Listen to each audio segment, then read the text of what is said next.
Greetings and welcome back to room 303 in Freshman English. And I'm with you now in your hymnal on page 642, 643. You'll notice now that we are about to move in Unit 4 into Poetry Collection number 3 and Poetry Collection number 4. Our focus on 643 for the next poems will be, under literary analysis, our sound devices. Now let's go ahead and take a few notes at 2B really quickly, and then in each one of these poems we're going to be focusing on this issue of sound. Sound devices emphasize the sound relationships among words. Let's just say this out loud.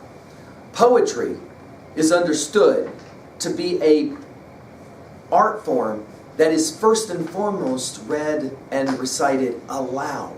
Historically it was always this way. When the greatest first poet, Homer, for example, was constructing the great Iliad and Odyssey, there was an understanding that these poems were recited in the oral tradition by the bard or the poet. And so we want to emphasize the reading aloud and sound quality of the poems that we're about to look at. We'll be looking now at several of these sound devices: alliteration, the repetition of initial consonant sounds, the fair breeze blew, the white foam flew, the repetition of B and F.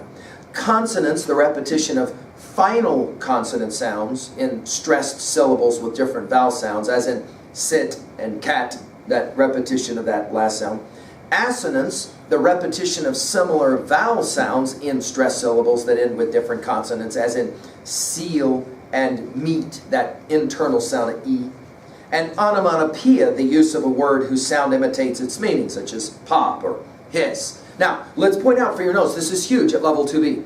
It's not enough for us to just say, oh, there's an example of alliteration.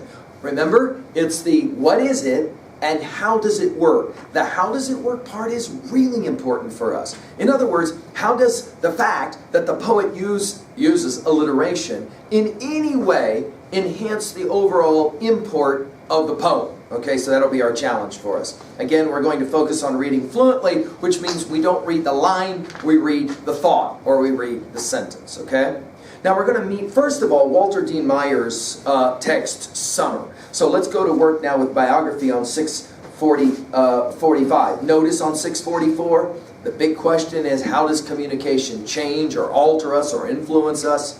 We've got some vocab words that we want to pay attention to as well. Let's meet Walter Dean Myers. Born in 1937, grows up poor in West Virginia and New York City. Walter Dean Myers never imagined himself becoming a writer. Let's put this in our notes. The number of people we're reading since we began our freshman year, and we will continue this in our study, the number of people who ended up writing who never thought that's what they would do. Do you got me? In other words, many of the writers who we read didn't come through high school saying, I'm going to be a writer someday. No. They ended up doing all kinds of other things, and then they kind of stumbled into writing in some ways. You know what I mean? Some ways, writing chose them. They didn't choose writing, we might say, okay? And Walter Dean Myers is a classic example. He was writing poems and stories by his early teens, and believed that his dream of a literary career would never be realized. Myers' dream was fulfilled, however, when he won a writing contest sponsored by the Council on Interracial Books for Children with his book, Where Does a Day Go? And I hope maybe you'll be interested to kind of run that one down and take a look at that one as well. The poem we're going to be working on, and by the way, we'll see Walter Dean Myers again later in our high school career. He'll come back again. The poem we're going to be looking at is called Summer. Let's take a look at it. I like hot days. Hot days. Sweat is what you got. Days. Bugs. Buzzing from cousin to cousin. Juices dripping, running and ripping. Catch the one you love. Days. Birds peeping. Old men sleeping. Lazy days. Daisy lay beaming and dreaming of hot days. Hot days. Sweat is what you got. Days.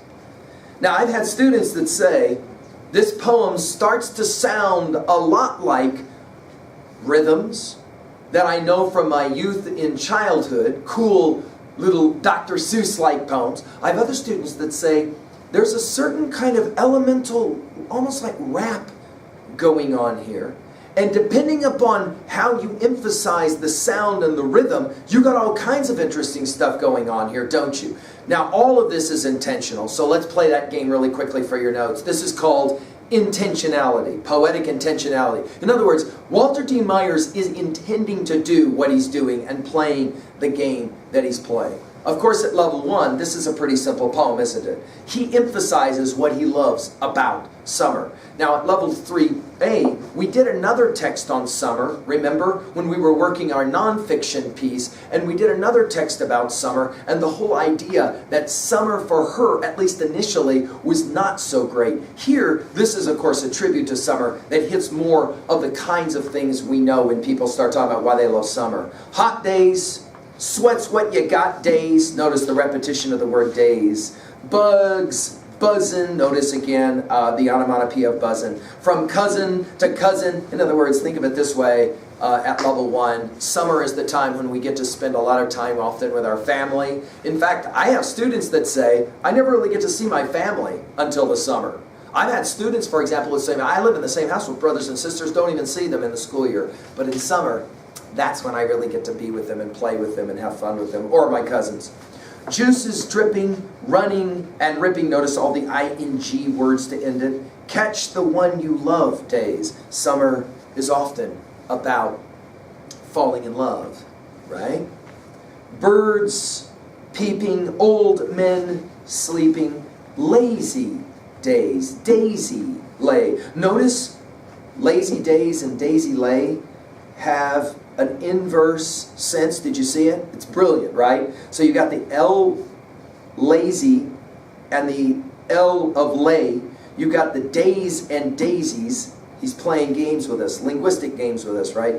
Beaming and dreaming of hot days, sweat is what you got days. A repetition of the second line. Of course, at level 2A, in terms of meaning, this is a celebration of a certain time of the year. Jump down really quickly to 3B and answer this question. Why do so many students love summer? Now, this question seems somewhat self-evident, but I'll ask it nonetheless. Why do so many kids love summer? The most obvious answer is, well, if you don't have to go to school in the 100 days of summer, then you're more free. You feel more free. You have the opportunity to go out and have a great time. And as a child, you love to be able to go out and have a good time. Some students will as well report that they love summer because even when they were younger, it was the time when they had fewer adults in their life. They got to go out and just hang out with their friends, and they didn't have adults in their life. When you're in school, you have adults in your life. When you're a kid in summer, you're more free to go out and have the great time. Of course, at level 2B, it's fairly obvious. All of the sound devices. What is for you your favorite? Many will point out that it's that line of lazy days, daisy lay. It's a beautiful construction in terms of sound device. You can try and, for example, play games as children like to do, where you read this poem much faster or much slower. And the obvious question is, where do you pause in this kind of a poem so that you can emphasize what you want to say? At 3A, what's your favorite text about summer? What's your favorite song about summer? What is your favorite movie that emphasizes the beautiful things that can happen in summer? And finally at 3B, for you, what is your view of summer? Do you think of summer as your favorite time of the year? Why or why not? Watch this question. Did your appreciation of the times of the years and seasons change as you got older? Or has it always remained the same? I've sometimes had students that say, you know, I used to really love summer, but as I got older, I started to love fall and autumn. But I can't explain maybe why, but I really enjoyed that time of the year. Well, there you go, an introduction to Walter Dean Myers' classic little text, Summer. Hope you enjoyed it.